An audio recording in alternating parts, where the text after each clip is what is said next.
The thing that's wild to me, and I didn't know, was that perfectionists are more likely to develop depression than people who are not perfectionists. And now it makes perfect logical sense. But why is it that for many decades, from my perspective, people saw perfectionism as this trait to want, to have, that perfectionists are super successful and that their eye on that detail, the attention to detail they have is so amazing.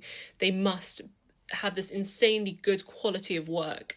And now I'm so glad that a lot of myths are busted about being a perfectionist, because we all know that, there's the famous colloquial phase, I can't even say it, there's the famous colloquial phase of progress over perfection. And that's so true, because the people who take action and make even the smallest amount of progress are the ones who end up being the most successful, not the ones who really ruminate on something for months and years and then produce something, if they ever produce.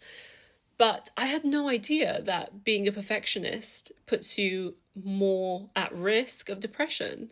Like, is it ever worth it just to get something 100% right, even though there is no such thing as 100% right, in my opinion, in anything really? You always pay a price in some kind of way. But this is something I learned on Dr. Andrew Huberman's podcast with Dr. K, who's a psychiatrist who's on YouTube, Healthy Gamer GG, and he's amazing. And they had a podcast together recently. But it's crazy to me that this is a trait that I wanted for so long, and this is a trait that so many people wanted and maybe still want for so long. But if you're more likely to get depressed, it's kind of a crazy outcome of what we think is a positive trait of being a perfectionist.